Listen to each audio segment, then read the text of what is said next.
Why should I care? During the planning phase of your presentation, always remember that it's not about you, it's about them. The listeners in your audience are asking themselves one question: why should I care? Answering that one question right out of the gate will grab people's attention and keep them engaged.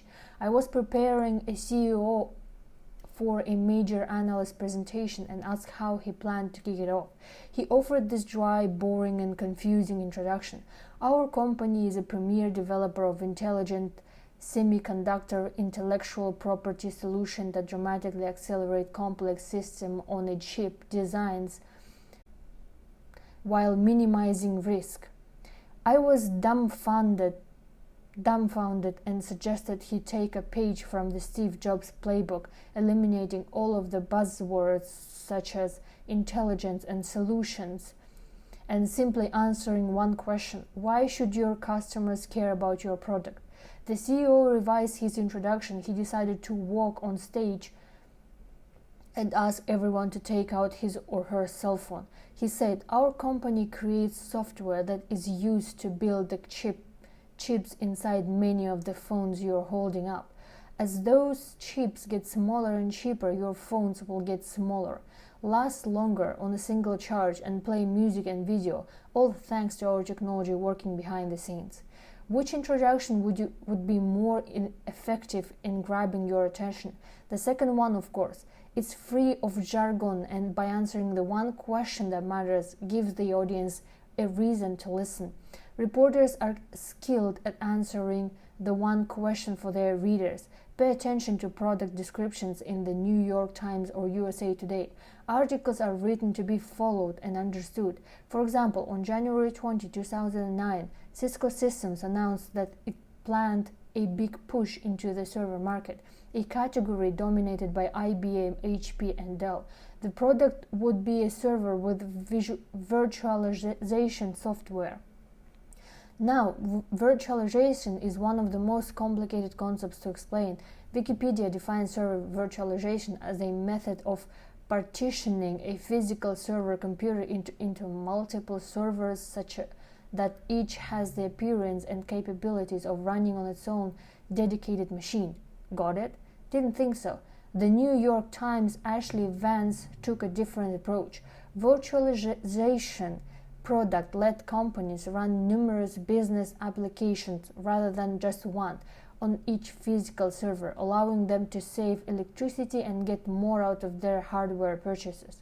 The difference, of course, is that Vance answered the one question on the minds of her readers: what does virtualization mean to me? In this case, she identified her audience as investors, IT decision makers, and business leaders who would care about such things. Your listeners are asking themselves, why should I care? If your product will help your customers make money, tell them. If it helps them save money, tell them. If it makes it easier or more enjoyable for them to perform a particular task, tell them. Tell them early, often, and clearly. Jobs doesn't leave people guessing. Well before he explains the technology behind the new product or feature, he explains how it will improve the experience people have with their computers, music players, or gadgets. Nobody has time to listen to a pitch or presentation that holds no benefit. If you pay close attention to Jobs, you will see that he doesn't sell products. He sells the dream of a better future. When Apple launched the iPhone in early 2007, CNBC reporter Jim Goldman asked Jobs, "Why is the iPhone so important to Apple?" Jobs avoided a discussion of shareholder value or market share. Instead, he offered the vision of a better experience. "I think the iPhone may change the whole phone industry and give us something that is vastly more powerful in terms of making phone calls and keeping your contacts. We have the best iPod we've ever made fully integrated into it, and it has the internet in your pocket with a real browser, real email, and the best implementation of Google Maps on the planet. iPhone brings all this stuff in your pocket, and it's 10 times easier to use." Jobs explains the why before the how.